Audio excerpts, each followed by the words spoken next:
Along, fellow time travelers and strange historians. This time around, we're going to travel back in time to April 27th, 1912. And I'm going to read for you an article about the Titanic that was published in Scientific American. The headline is Wreck of the White Star Liner Titanic. And the subtitle is How the World's Greatest Steamship Went Down with 1,600 Souls. Before I begin, please like, share, and subscribe to this channel on whatever platform you are listening on. And please join me around the campfire.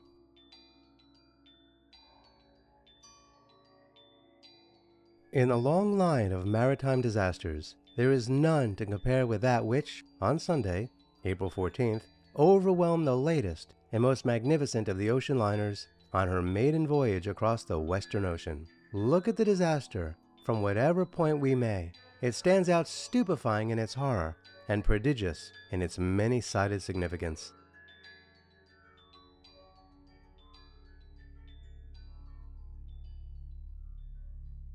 The Titanic stood for the last word in naval architecture. Not only did she carry to a far greater degree than any other ship the assurance of safety, which we have come to associate with mere size, not only did she embody every safeguard against accident known to the naval architect, not only was there wrought into her structure a greater proportion and mass of steel than had been put into any, even of the recent giant liners, but she was built at the foremost shipyard of Great Britain, and by a company whose vessels are credited with being the most strongly and carefully constructed of any afloat. To begin with, the floor of the ship was of exceptional strength and stiffness. Keel, keelson, longitudinals, and inner and outer bottoms were of a weight, size, and thickness exceeding those of any previous ship. The floor was carried well up into the sides of the vessel, and in addition to the conventional framing, the hull was stiffened by deep web frames, girders of great strength, spaced at frequent and regular intervals throughout the whole length of the vessel. Tying the ship's sides together were the deck beams, 10 inches in depth, covered floor above floor, with unbroken decks of steel. Additional strength was afforded by the stout, longitudinal bulkheads of the coal bunkers, which extended in the wake of the boiler rooms, and incidentally, by their watertight construction, served, or rather, in view of the loss of the ship, we should say were intended to serve to prevent water, which might enter through a rupture in the ship's outer shell, from finding its way into the boiler rooms. As a further protection against sinking, the Titanic was divided by 15 transverse bulkheads into 16 separate, watertight compartments, and they were so proportioned that any two of them might have been flooded without endangering the flotation of the ship. Furthermore, all the multitudinous compartments of the cellular double bottom and all the 16 main compartments of the ship were connected through an elaborate system of piping, with a series of powerful pumps whose joint capacity would suffice to greatly delay the rise of water in the holds due to any of the ordinary accidents of the sea involving a rupture of the hull of the ship. Finally, there was the security against foundering due to vast size, a safeguard which might reasonably be considered the most effective of all, for it is certain that with a given amount of damage to the hull, the flooding of one compartment will affect the stability of a ship in the inverse ratio of her size, or, should the watertight doors fail to close, the ship will stay afloat for a length of time approximately proportional to her size. And so, for many and good reasons, the ship's company who set sail from Southampton on the first and last voyage of the world's greatest vessel believed that she was unsinkable.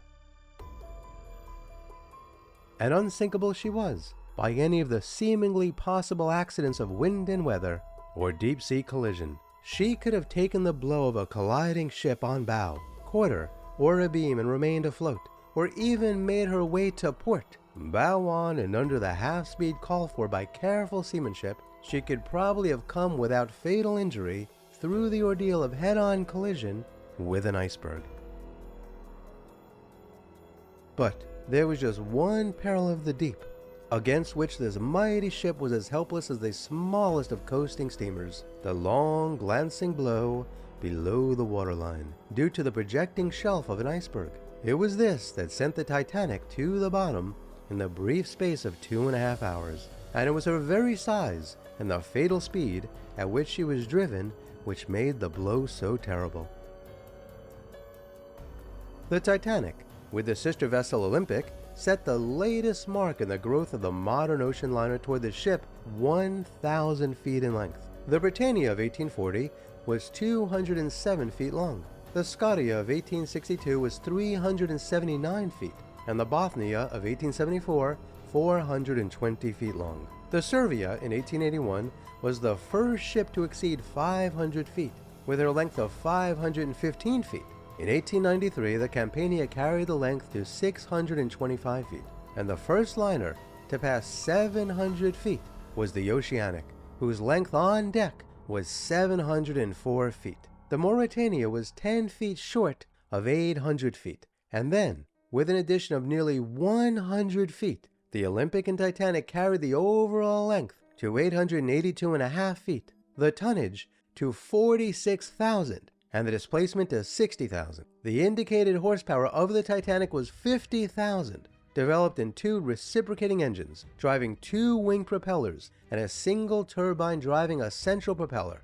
The ship had accommodations for a whole town full of people, 3,356 as a matter of fact, of whom 750 could be accommodated in the first class, 550 in the second, and 1,200 in the third. The balance of the company was made up of 63 officers and sailors, 322 engineers, firemen, oilers, and 471 stewards, waiters, etc. When the Titanic left Southampton on her fatal voyage, she had on board a total of 2,340 passengers and crew. The voyage was uneventful until Sunday, April 14th, when the wireless operator received and acknowledged a message from the America, warning her of the existence of a large field of ice, into which her course would lead her toward the close of the day.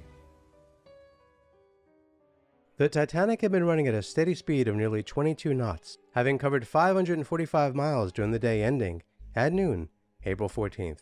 Yet in spite of the grave danger presented by the ice field ahead, she seems to have maintained during Sunday night a speed of not less than 21 knots. This is made clear by the testimony of Mr. Ismay of the White Star Line, who stated at the Senate investigation that the revolutions were 72 as against the 78 revolutions which gave her full speed. She could make about 22.5 knots at full speed, and 72 revolutions would correspond to about 21 knots.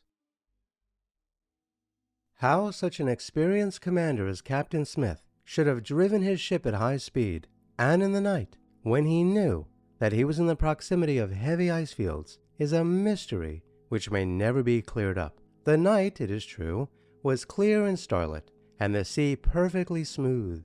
Probably the fact that conditions were favorable for a good lookout, coupled with the desire to maintain a high average speed on the maiden trip of the vessel, decided the captain to take a chance. Whatever the motive, it seems to be well established that the ship was not slowed down, and to this fact, and no other, must the loss of the Titanic be set down. Had the Titanic been running under a slow bell, she would probably have been afloat today. There were the usual lookout men at the bow and in the crow's nest, and officers on the bridge were straining their eyes for indications of the dreaded ice, when the cry suddenly rang out from the crow's nest, "Berg ahead!"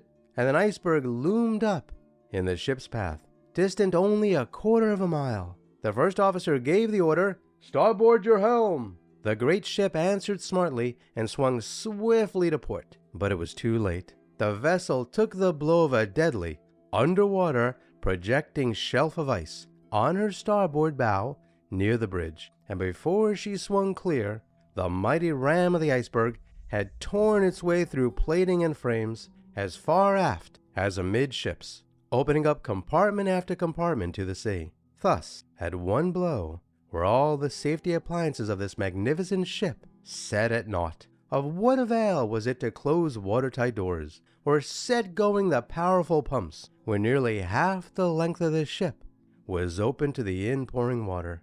It must have taken but a few minutes' inspection to show the officers of the ship that she was doomed. And yet, that underwater blow, deadly in its nature, would scarcely have been fatal had the ship been put, as she should have been, under half speed. For then, the force of the reactive blow would have been reduced to 1/4. The energy of a moving mass increases as the square of the velocity. The 60,000-ton Titanic at 21 knots represented an energy of 1,161,000 foot-tons. At 10 knots, her energy would have been reduced to 290,250 foot-tons. Think of that. That giant vessel, rushing on through the ice-infested waters, was capable of striking a blow equal to the combined broadsides of the 20 12-inch guns of the Delaware and North Dakota, each of whose guns develops 50,000 foot-tons at the muzzle. Little wonder is it that the ripping up of the frail 3/4 inch or 7/8 inch side plating and the 10-inch frames of the Titanic had little retarding effect upon the onward rush of the ship. So slight, in proportion to the enormous total energy of the vessel, was the energy absorbed in tearing open the hull or the bottom, or both, that the passengers were scarcely disturbed by the shock. Newton's first law of motion will be served. But had the speed been only 1/2 and the energy 1/4 as great, the ship might well have been deflected from the iceberg before more than 2 or 3 of her compartments had been ripped open. And with the water confined to these, the powerful pumps could have kept the vessel afloat for many hours, and surely until a fleet of rescuing ships had taken every soul from the stricken vessel. There is remarkable unanimity of testimony on the part of the survivors as to the slight nature of the shock, and this, coupled with the universal confidence in the unsinkability of the vessel and the perfect quiet of both sea and ship, contributed, no doubt, to the marvelous absence of panic among the passengers. The wireless again, as in the case of the Republic, proved its inestimable value.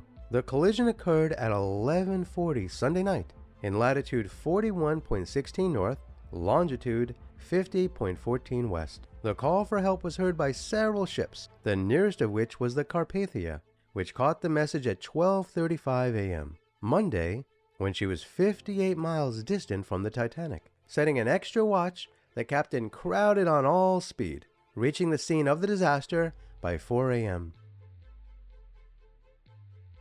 Meanwhile, with the ship sinking swiftly beneath them, there remained as a last hope for that hapless multitude the boats. The boats, 20 in all, with a maximum accommodation of, say, 1,000 for 2,340 human beings. For years, the British Board of Trade, renowned the world over for the jealous care with which it safeguards the life of the individual, has been guilty of the amazing anomaly of permitting the passenger ships of the vast British merchant marine to put to sea carrying boat accommodation for only 1 out of every 3 persons on board. The penalty for such unspeakable folly, we had almost said criminal and brutal negligence, may have been long delayed, but it was to come this night in a wholesale flinging away of human life, which has left a blot upon this institution which can never be effaced. Had the regulations called for the boat accommodation demanded by the German or our own government, every soul on board the Titanic could have been transferred and picked up by the rescuing ships. We can conceive of no other motive than that of commercial expediency, the desire to reserve valuable space for restaurants, sun parlors, or other superfluous but attractive features of the advertising pamphlet and the placard, for this criminal reduction of the last recourse of the shipwrecked to so small a measure. No practical steamship man can claim that the provision of boat accommodation for the full complement of a ship like the Titanic was impractical. The removal of the deckhouse structures from the boat deck of the ship and the surrender of this deck to its proper uses would give ample storage room for the 60 boats, more or less, which would be necessary. We present on the front page a study of this problem, in which the number of boats on the Titanic has been raised from 20 to 56, and the accommodation from about 1,000 to about 3,100. The boats are carried continuously along the whole length of the boat deck rails, and between each pair of smokestacks, 2 lines of 4 boats, each are stowed athwartship. The chocks in which these boats rest are provided with gunmetal wheels, which run in transversing gunmetal tracks, countersunk on the deck. As soon as the boat at the rail is loaded and lowered, the next boat, inward, is wheeled to the davits and loaded, ready to be picked up and swung outboard as soon as the tackle has been cast loose from the boat that has been lowered. This method has the great advantage that if the ship has a heavy list, practically the whole of the boats can be transferred to the low side of the ship.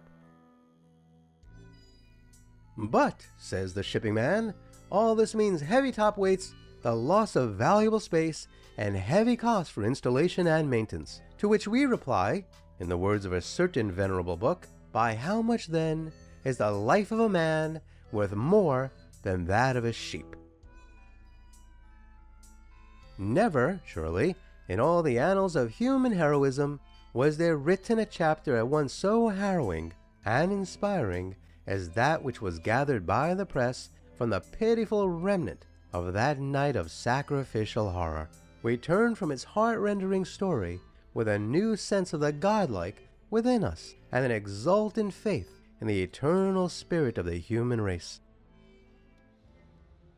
Piecing together what the survivors witnessed from the boats, it is easy to understand the successive events of the ship's final plunge. The filling of the forward compartments brought her down by the head, and gradually to an almost vertical position. Here she hung a while, stern high in air, like a huge, weighted spar buoy. As she swung to the perpendicular, her heavy engines and boilers, tearing loose from their foundations, crashed forward, downward, and the water pressure increasing as she sank, burst in the so far intact after compartments. It was the muffled roar of this death rattle of the dying ship that caused some survivors to tell of bursting boilers and a hull broken apart. The shell of the ship, except for the injuries received in the collision, went to the bottom intact.